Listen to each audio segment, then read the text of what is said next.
Quizás a esta altura del año usted ya se haya dado cuenta que estamos en una guerra mundial.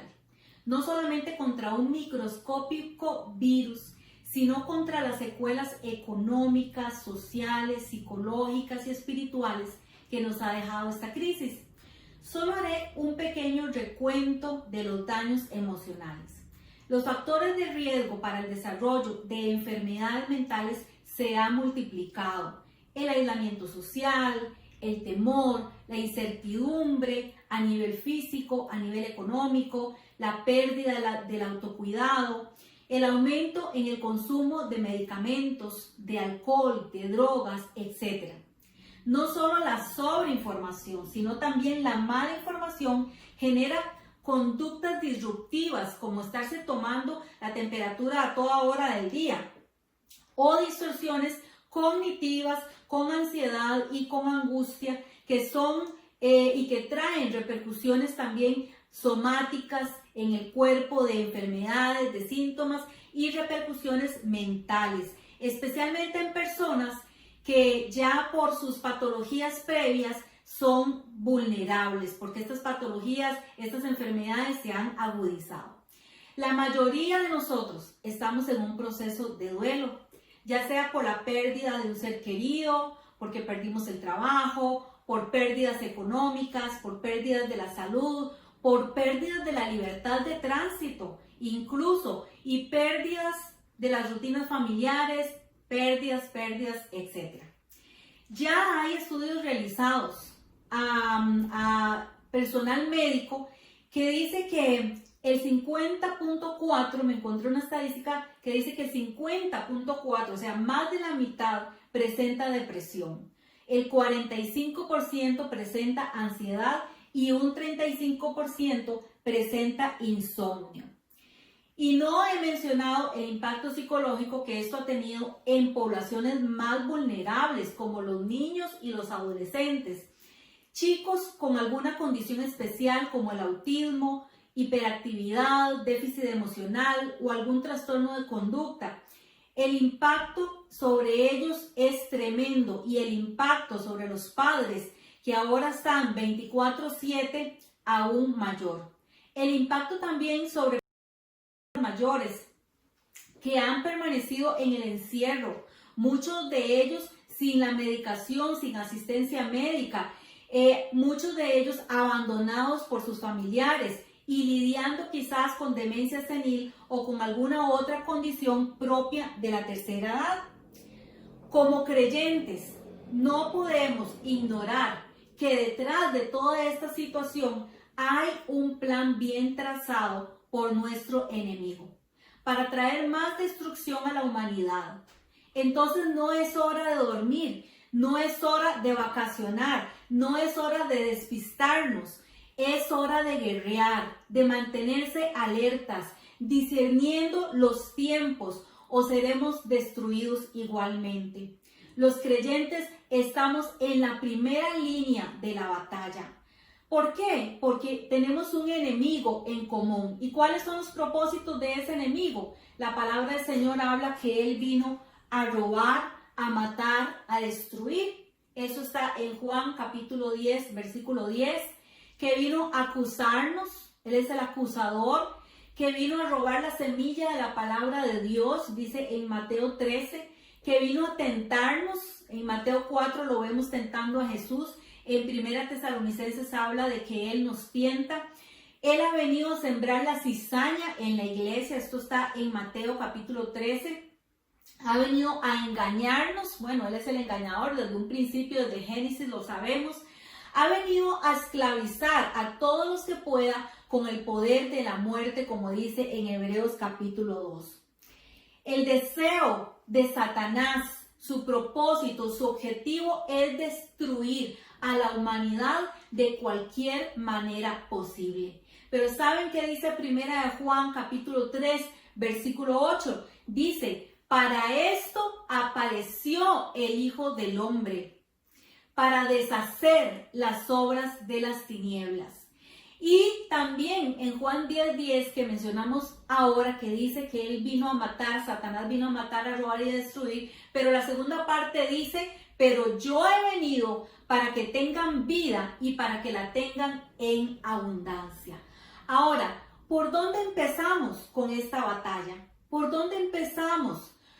¿Cómo hacemos para conocer bien esta batalla y poder hacerle frente a la batalla? Quiero contarles hoy que la batalla nuestra comienza en nuestra mente, Aquí es donde comienza nuestra batalla. En su mente y en mi mente. ¿Por qué? Porque la guerra que nosotros tenemos es una guerra contra la verdad, es una batalla por la verdad. En Juan 14:6 dice que Jesús es la verdad y Satanás es el padre de mentira. Juan capítulo 8, versículo 44 dice así: pues ustedes, les dijo Jesús al pueblo, y dice que les dijo a los que habían creído, pero en realidad ahí mezclados había mucha gente que no estaba creyendo en Jesús. Y les dijo así esas palabras tan confrontativas, les dijo: pues ustedes son hijos de su padre, el diablo, y les encanta hacer las cosas malvadas que él hace. Él ha sido asesino desde el principio y siempre ha odiado la verdad, porque en él no hay verdad. Cuando miente, actúa de acuerdo a su naturaleza, porque es mentiroso y él es el padre de mentira. Entonces, solamente hay dos reinos: el reino de Dios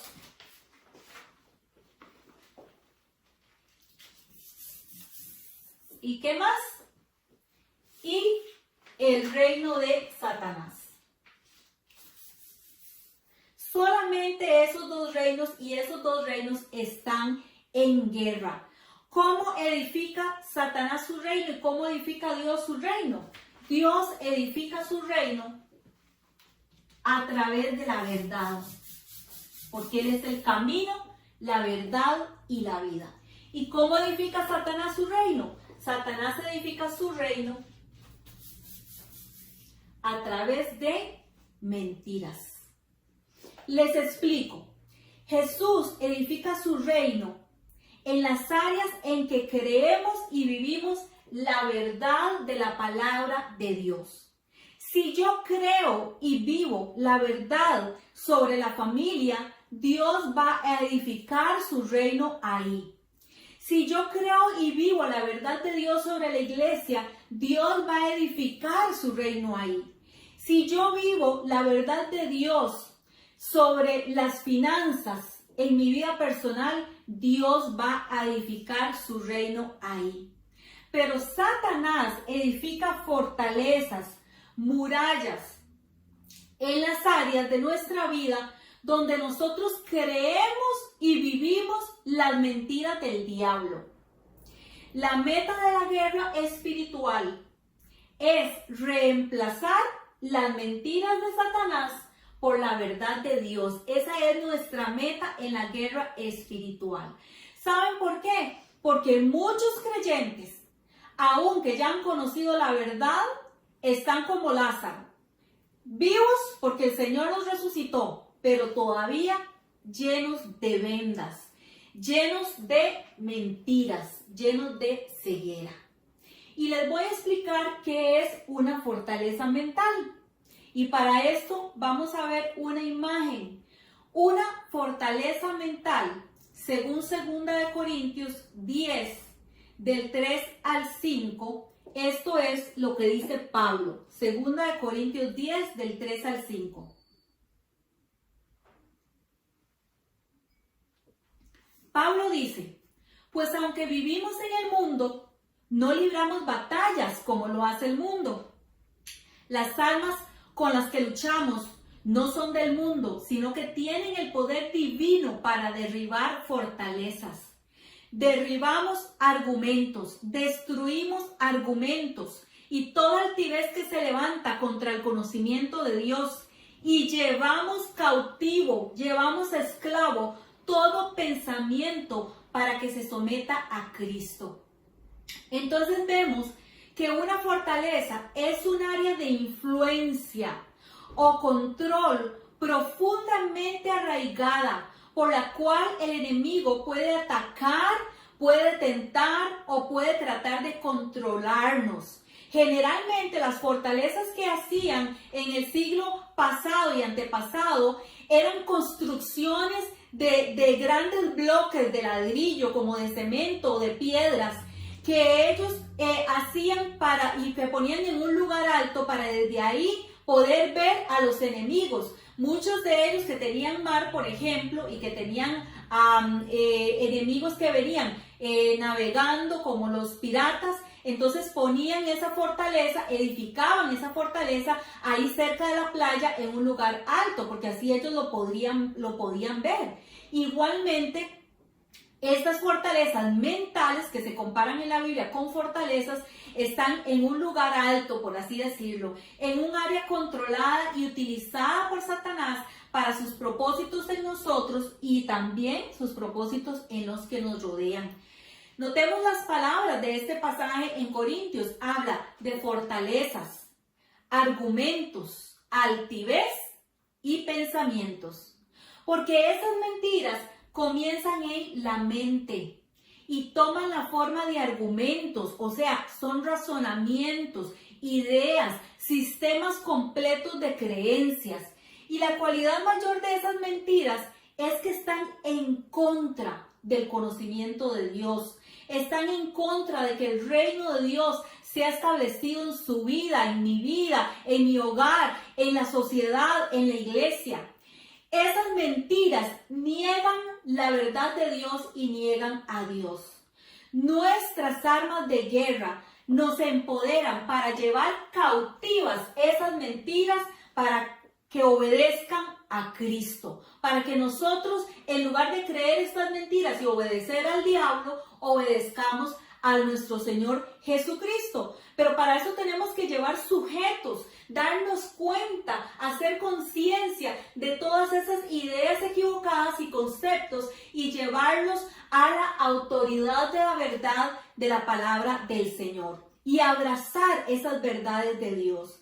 El objetivo de la guerra espiritual es destruir las fortalezas, estableciendo las verdades de Dios en lugar de las mentiras de Satanás. Ahora, vamos a ver cuáles son las fuentes, a dónde se originaron estas fortalezas, estas mentiras, estas creencias erróneas. En psicología decimos que son distorsiones cognitivas. ¿A dónde? ¿De dónde sacamos nosotros esas distorsiones cognitivas? En primer lugar, voy a decirles que nuestra naturaleza caída y todos esos pecados sin arrepentimiento, pecados que quizás no hemos hecho conscientes, pero que están ahí en nuestra vida, que son parte de esa naturaleza caída, de ahí provienen muchas de esas fortalezas mentales. ¿Por qué? Porque la Biblia dice que nuestro corazón es engañoso más que todas las cosas, o sea, es engañoso por naturaleza. El hombre natural está construido de mentiras, mentiras que usa como ladrillos, uno sobre otro, para construir su vida de pecado. La mayoría de las personas, cuando usted les pregunta si ellos van a ir al cielo, dicen sí, seguro que sí. ¿Y por qué? ¿Porque usted piensa que va a ir al cielo? Porque yo soy una buena persona, porque yo soy buena. O sea, la mayoría de las personas realmente creen que son buenas y que por eso van a ir al cielo. Y aún, les voy a decir otra cosa, vamos a ir más allá. Y aún los que ya hemos sido confrontados con la verdad de que todos somos pecadores, que como dice la palabra de Dios, no hay justo ni aún uno y que necesitamos a Cristo, aún nosotros, los creyentes, creemos que los pecados de otros son peores que los nuestros. La ceguera es una característica principal de la naturaleza pecaminosa. Pablo dice en 2 Timoteo 2:25, dice así, hablándole a Timoteo de que instruya Dice, instruye con ternura a los que se oponen a la verdad. Tal vez Dios les cambie el corazón y aprendan la verdad.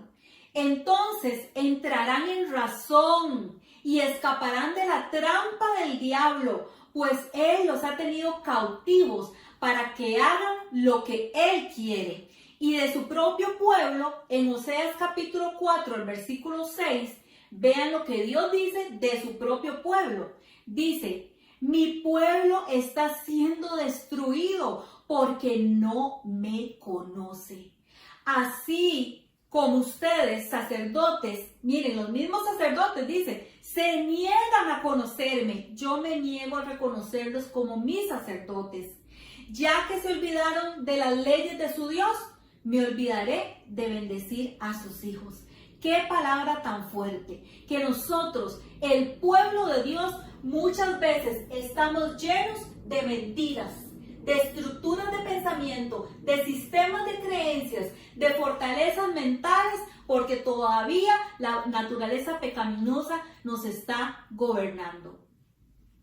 La segunda fuente primaria de fortalezas mentales son lo que llamamos maldiciones generacionales. Y de esto habla en Éxodo capítulo 20, versículo 4 al 5. Y voy a leer para ustedes Éxodo 20 del 4 al 5. Dice, no te harás imagen, ni ninguna semejanza de cosa que esté arriba en el cielo, ni abajo en la tierra, ni en las aguas debajo de la tierra. No te inclinarás a ellas, ni las honrarás, porque yo soy Jehová tu Dios, fuerte, celoso, que visito la maldad. Y en otra versión dice que visito la iniquidad de los padres sobre los hijos, sobre los terceros y sobre los cuartos, sobre la tercera y cuarta generación, a los que me aborrecen, y que hago misericordia en millares a los que me aman y guardan mis mandamientos. Entonces, existen fortalezas familiares o pecados de iniquidad que el enemigo usa para controlar o influenciar a toda una familia a través de periodos generacionales, o sea, que han pasado a generaciones posteriores.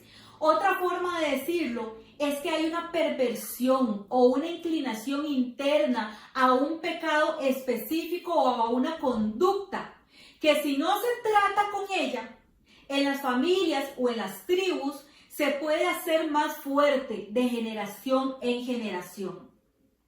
Y quiero contarles algo que aprendí hace como 1 año y medio, tal vez 2 años, en un curso muy bueno que llevé, que es que esto tiene incluso una explicación científica y psicológica, que está relacionado, esto de las maldiciones generacionales, está relacionado con la modificación neurológica que se da de una generación a otra, según las vivencias que yo haya experimentado en mi temprana infancia.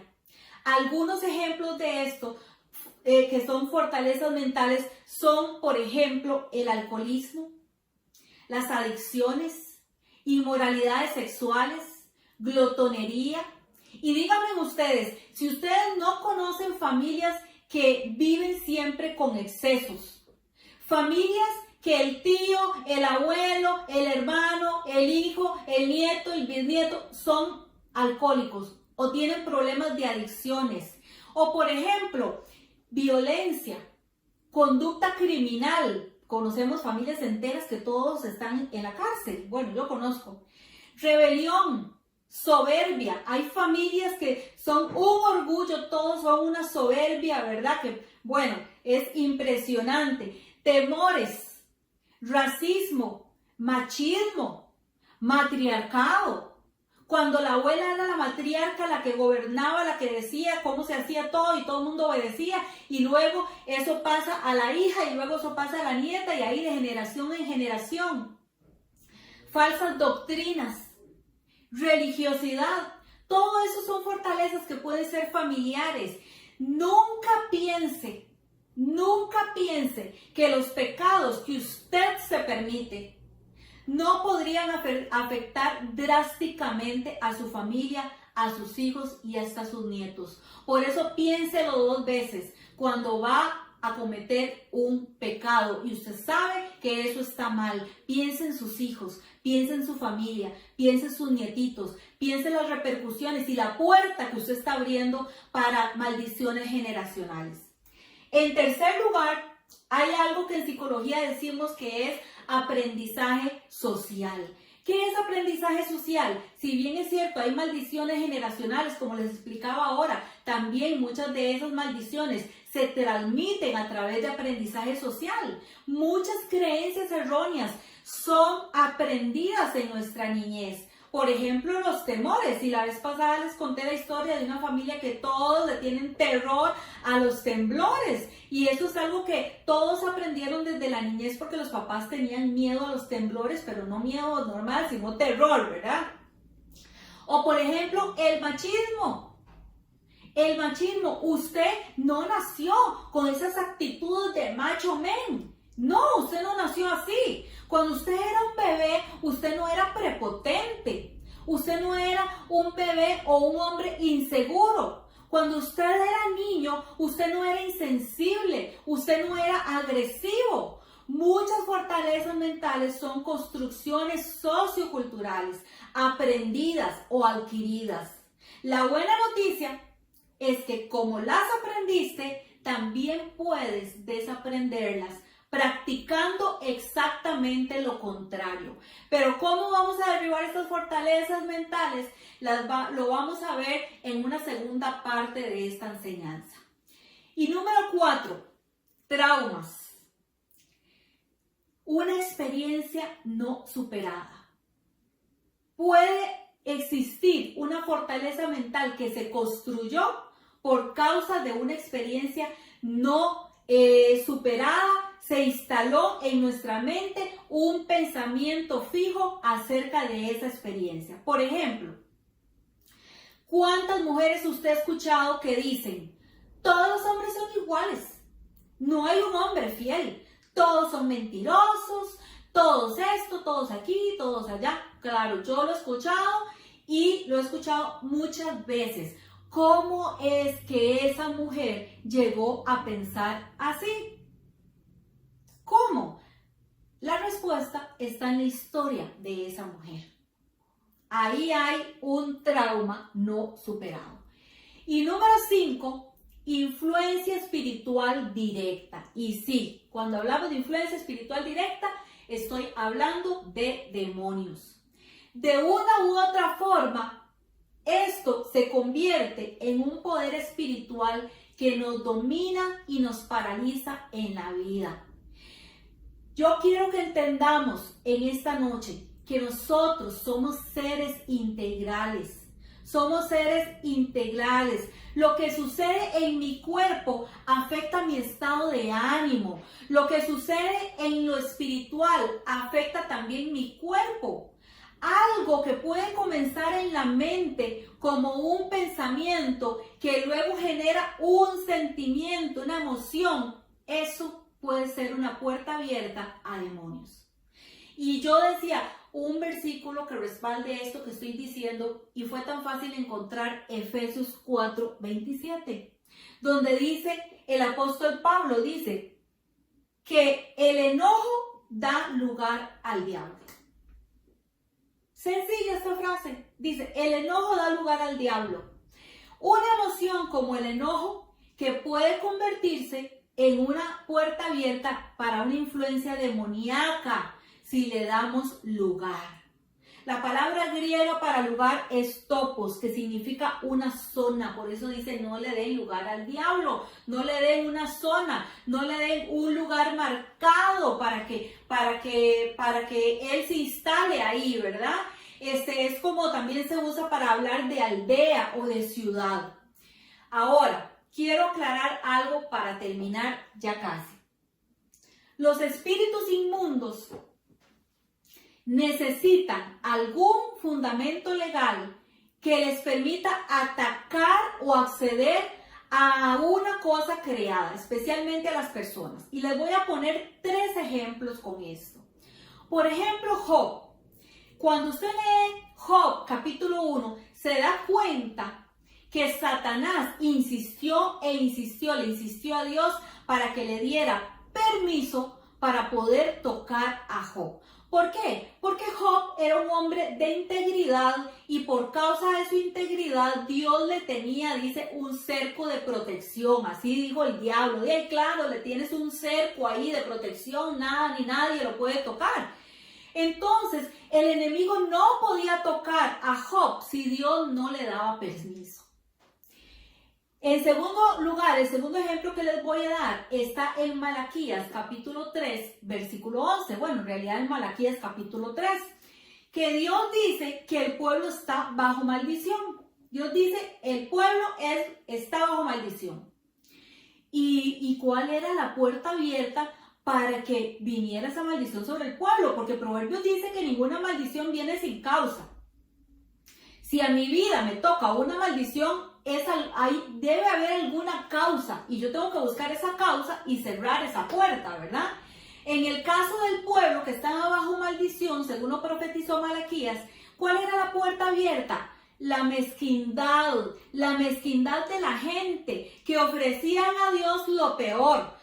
En aquel tiempo se ofrecían sacrificios y entonces la gente al corderito más gordito y más bonito, ese no lo querían ofrecer, pues se lo querían comer o lo querían vender y sacar dinerito. Entonces el que llevaban a ofrecer el sacrificio era el cojo, el tuerto, al que no valía y al que tal vez no se lo iban a querer comer porque tenía alguna enfermedad. Eso era lo que ellos iban a ofrecer a Dios. Entonces Dios les dice, ustedes me están estafando, ustedes me están robando. Y porque unos ofrecían cochinadas, sobras, y otros lo que ofrecían, otros no ofrecían nada. O sea, simplemente no traían, como dijo Dios en ese pasaje, traigan los diezmos al depósito del templo. Ellos se lo robaban. Ellos en lugar de llevárselo al depósito del templo, se lo llevaban al depósito del mall. O se lo llevaban al depósito de la Junta de Protección Social porque lo gastaron en lotería. Claro, haciendo un bien porque es para la Junta de Protección Social, ¿verdad? O lo gastaron en el albergue de los católicos o en la asociación Salvemos a las Ballenas. Ay, mi diezmo, ay, fui y lo dejé en Salvemos a las Ballenas. No, la Biblia habla claramente dónde es que hay que traer los diezmos. Si usted quiere dar una ofrenda a Salvemos a las Ballenas o al albergue de los alcohólicos o no sé, a cualquier otra buena causa, excelente, eso es una ofrenda, una donación que usted va a hacer y le aplaudo por eso. Pero el pueblo, dice aquí, estaba en maldición. Pero ¿cómo dice Dios que iban a salir de esa maldición? Haciendo lo correcto. Y Dios les asegura, a quienes le obedecen, les dice, tendrán cosechas abundantes porque yo protegeré sus cosechas de insectos y de enfermedades. O sea, que Dios también tiene el poder sobre los insectos, sobre las enfermedades, y eso no nos puede tocar si Dios no lo permite. Y el último ejemplo que les voy a dar es muy sencillo, está en Marcos capítulo 5, y no les voy a leer todo el pasaje, pero ustedes recuerdan con aquel endemoniado que cuando se iban a salir, cuando fueron confrontados con la presencia de Jesús, dice que los demonios le suplicaron a Jesús, déjanos irnos para los chanchitos. Había un hato de cerdos ahí. Y ellos le suplicaron, por favor, déjanos irnos para los chanchitos. Y entonces dice que Jesús les dio permiso. O sea, si no hubieran tenido permiso, no se hubieran podido ir para los chanchitos y hubieran tenido que irse para el abismo donde no iban a poder salir más. Quiero enseñarles otra imagen y es la imagen de esa fortaleza desde la cual Satanás ataca. Y con esto quiero concluir. Escuchen esto. Cuando no hemos trabajado con estas fuentes primarias que causan las fortalezas mentales, podríamos decir que se convierten en puertas abiertas o entradas legales por medio de las cuales el diablo tiene acceso a nuestra vida para construir enormes fortalezas ladrillo a ladrillo, mentira sobre mentira. Si usted en esta noche se reconoce en algunas de estas fortalezas, usted dice, sí, yo he sido machista, o sí, en mi familia ha habido esas maldiciones generacionales de inmoralidad sexual, mi abuelo era un adúltero, mi papá también cometió adulterio, yo también cometí adulterio, y ahí van mis hijos cometiendo inmoralidad sexual, fornicación, etc. Usted tiene la autoridad para cortar con eso. Usted tiene que detectar cuáles son esas fortalezas, cuáles son las mentiras que usted le ha creído al enemigo e instalar ahí la verdad de Dios. La próxima semana vamos a ver más sobre cómo instalar esa verdad de Dios. Pero en este momento, si usted no conoce y usted no se siente en la autoridad porque usted no conoce a Jesús, que es el camino, la verdad y la vida, haga conmigo esta oración en este momento y dígale, Jesús, yo quiero conocerte. Yo quiero que tú me traslades del reino de las tinieblas al reino de la luz. Yo quiero que tú ganes esta guerra en mi mente, Señor. Quiero que tú me traigas la mente de Cristo a reinar a mi mente. Y que toda mentira que yo haya creído sea derribada. Yo reconozco que no soy bueno. Yo reconozco que no me voy a ir al cielo por mis buenas obras. Reconozco que te necesito, Jesús. Reconozco que te necesito para que perdones mis pecados, para que me limpies de toda mi maldad y para que escriban mi nombre en ese libro de la vida. Señor, gracias. Hoy recibo a tu Espíritu Santo en mi interior. Hoy, Señor, quítame toda venda, toda mentira que yo le haya creído al diablo. Si estás en alcoholismo, si estás en alguna adicción, si estás con violencia en tu casa, si eres una persona violenta, si eres una persona amargada con todo el mundo, hoy arrepiéntete y dile, Señor, derriba esta fortaleza. Te lo pedimos en el nombre de Jesús, que establezcas tu reino en mi familia, que establezcas tu reino en mi corazón, que establezcas tu verdad. De ahora en adelante voy a agarrar tu palabra y voy a creer y a vivir tus verdades. Y así como el enemigo edificó mentira sobre mentira, ladrillo sobre ladrillo, una gran fortaleza, un gran edificio en mi mente, hoy, Señor, yo te abro la puerta de mi vida para que tú vengas a establecerte en tu reino, Señor, y con tu palabra en mi corazón, en mi mente, cambia mi manera de pensar, Señor, para que cambie mi manera de vivir. En el nombre de Jesús te lo pido y te doy las gracias. Amén.